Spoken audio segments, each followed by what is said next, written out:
wabarakatuh. Di sini, kami dari kelompok 10 ingin mempresentasikan tentang etika pemasaran dan tanggung jawab sosial. Oke, next. Langsung masuk ke topik pembahasan. Di sini kami akan membahas 7 topik, yaitu yang pertama ada etika pemasaran, konsep etika dalam pemasaran, prinsip etika pemasaran yang harus diperhatikan, manfaat menjalankan etika pemasaran, tanggung jawab sosial, yang keenam, jenis tanggung jawab sosial, dan yang terakhir, manfaat tanggung jawab sosial. Dan tentunya akan ada kesimpulannya juga. Oke, next. Masuk ke etika pemasaran. Apa sih etika pemasaran itu? Etika pemasaran adalah seperangkat nilai, prinsip, dan standar perilaku yang mengatur cara perusahaan dalam melakukan kegiatan pemasaran dan berinteraksi dengan pelanggan, pesaing, dan masyarakat secara umum. Etika pemasaran juga merupakan bagian dari penyusunan strategi pemasaran produk. Etika ini dibuat dengan maksud untuk memastikan bahwa perusahaan melakukan praktik pemasaran yang jujur, adil, bertanggung jawab, dan bermanfaat bagi semua pihak yang terlibat.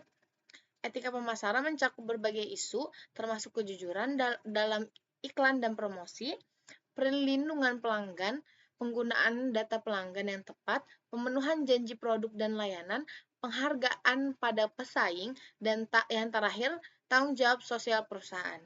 Dalam menjalankan kegiatan pemasaran, perusahaan harus mempertimbangkan efek jangka panjang dari keputusan mereka terhadap lingkungan, masyarakat, dan ekonomi secara keseluruhan. Oke, next. Konsep etika dalam pemasaran. Yang pertama itu ada keadilan atau fairness atau justice. Keadilan saat ini keadilan menjadi hal yang perlu diperhatikan, bahkan menjadi suatu kebutuhan yang mendasar dalam pasar. Adanya transaksi dalam pasar diperlukan tindakan yang adil terhadap satu sama lain sehingga mampu memberikan keuntungan yang sama. Kedua, itu ada kebebasan atau freedom. Dalam pemasaran ini, kebebasan diartikan sebagai memberi kebebasan merupakan pilihan yang dapat dipilih oleh konsumen. Kebebasan ini tidak selalu terjadi dalam suatu pasar. Tindakan ini terjadi apabila pembisnis melakukan taktik kecurangan, bahkan memperoleh keuntungan dengan cara yang merugikan orang lain seperti anak-anak, orang yang tidak mampu, lansia, dan masyarakat lainnya akibat minimnya informasi yang diberikan. Yang kedua, ada well-being atau kesejahteraan. Well-being digunakan sebagai alat untuk mengevaluasi pengaruh sosial dari pemasaran. Penilaian tersebut dapat dikaitkan dengan kegiatan pemasaran yang dilakukan oleh sebuah pemasaran yang berdampak pada kehidupan masyarakat. Dengan demikian, pada kondisi ini diperlukan akan peran manajemen pemasaran supaya produk atau jasa yang diproduksi mampu membawa kesejahteraan bagi masyarakat. Oke, next. Itu ada prinsip etika pemasaran yang harus diperhatikan. Yang pertama, itu ada kejujuran. Kenapa harus kejujuran? Jadi, etika pemasaran dalam konteks produk perlu memperhatikan kebenaran informasi yang diberikan. Perusahaan tidak boleh menyesatkan atau menipu pelanggan dalam upaya untuk meningkatkan penjualan atau reputasi mereka. Jadi mereka dalam melakukan pemasaran harus jujur, nggak boleh melakukan kecurangan. Jadi kayak misalnya contohnya dalam hal yang kayak mereka beli barang dari orang terus menjualnya lagi. Jadi mereka beli barang bekas, ya kan, dengan harga 10.000. Tapi perusahaan melakukan pemasaran ke konsumen itu bilang kalau barang itu baru dan itu bisa dijual 100.000. Jadi kan itu kan penipuan banget kan. Itu nggak boleh kayak gitu. Terus nggak boleh juga kayak itu kan berarti meningkatkan penjualan juga kan, kayak gitu deh. Terus nggak boleh juga karena harus jujur juga dalam reputasi perusahaannya gitu loh. Nah, terus kedua ada tanggung jawab sosial. Selain memperhatikan bisnisnya, suatu perusahaan juga harus mempertimbangkan dampak kegiatan pemasaran mereka pada masyarakat dan lingkungan. Perusahaan harus memperhatikan tanggung jawab sosial mereka dalam mempromosikan produk serta layanan yang diberikan. Yang ketiga ada perlindungan konsumen. Dalam memasarkan produk perlu diperhatikan bahwa produk atau layanan ditawarkan aman dan tidak membahayakan kesehatan atau keselamatan pelanggan. Perusahaan harus memastikan bahwa pelanggan memiliki informasi yang cukup tentang produk atau layanan yang ditawarkan agar dapat membuat keputusan pembelian yang bijak. Okay, next. Yang keempat itu ada penghormatan terhadap privasi pelanggan.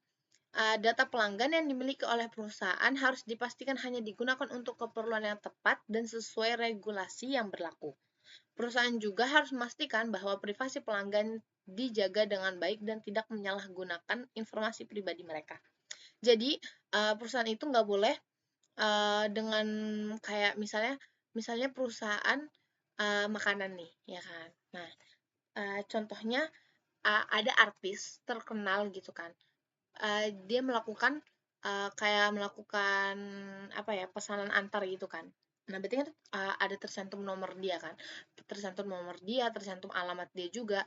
Nah, perusahaan kayak perusahaan makanan ini, perusahaan antar jasanya ini, itu nggak boleh menyebarkan informasi itu gitu loh ke orang lain dengan keuntungan dia sendiri, buat keuntungan dia nggak boleh kayak gitu.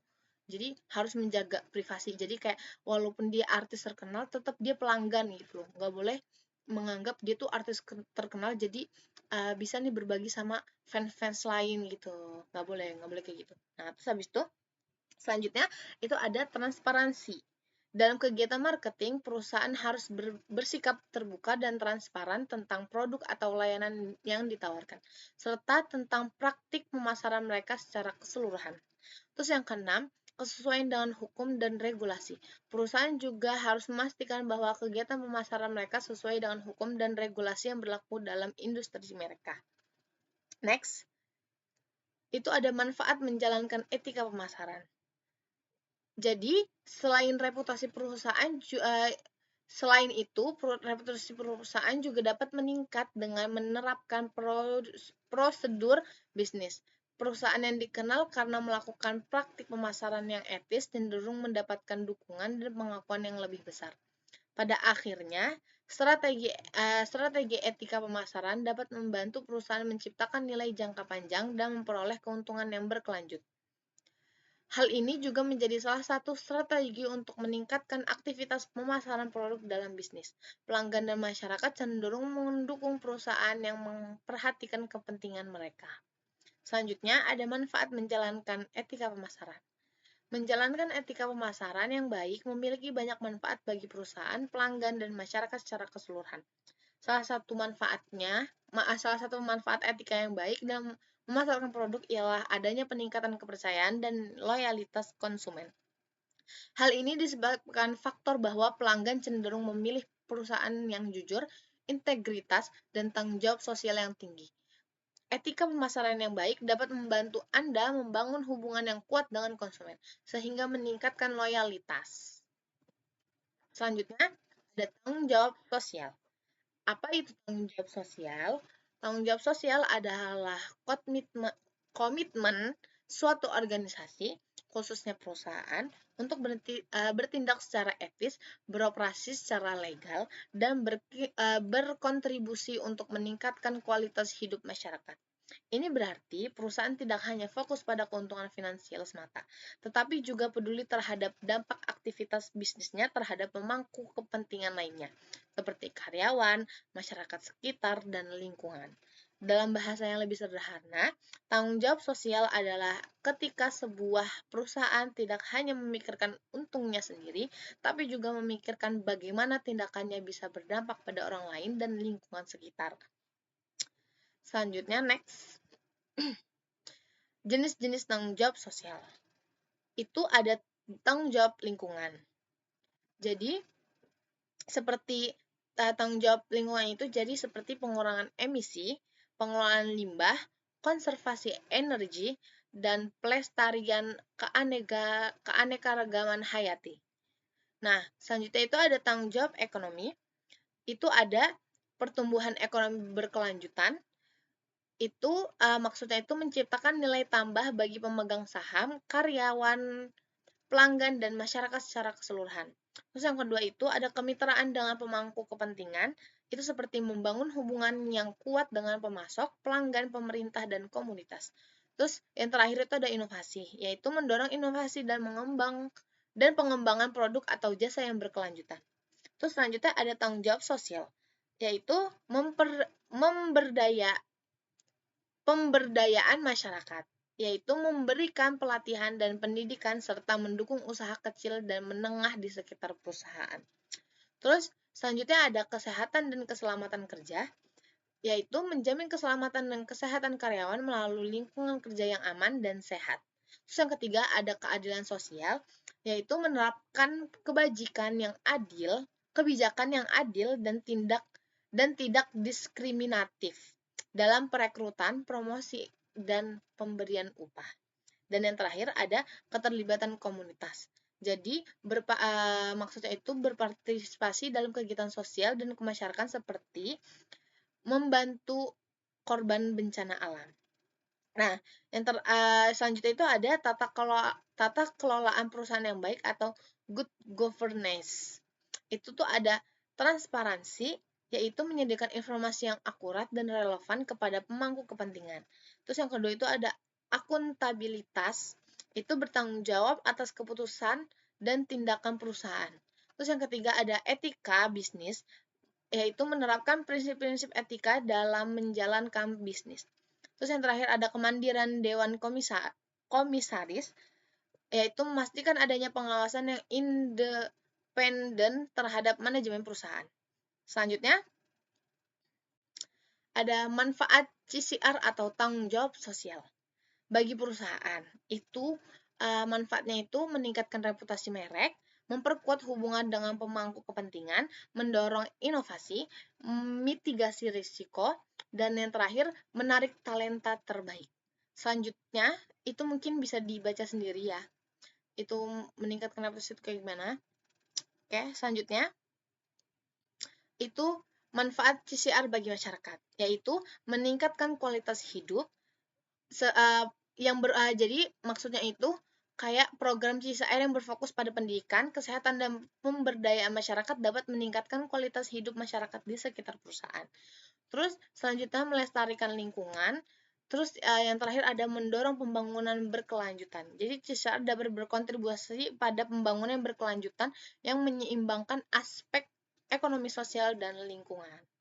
Oke, next selanjutnya contoh perusahaan yang melaksanakan tanggung jawab sosial itu dari perusahaan global itu ada Patagonia, The Body Shop, sama Unilever. Jadi kalau Patagonia ini dia tuh perusahaan pakaian luar terhadap lingkungan. Jadi itu perusahaan Patagonia itu kan pakaian luar, maksudnya dari luar negeri. Nah, jadi itu terkenal dengan komitmennya terhadap lingkungan.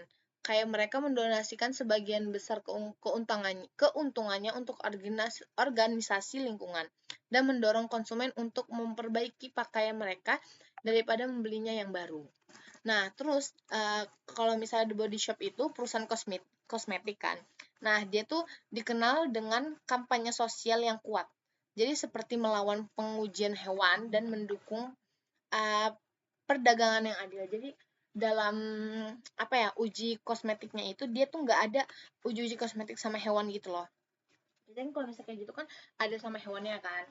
Nah, terus habis itu selanjutnya itu ada Unilever. Unilever itu kan raksasa barang konsumsi kan.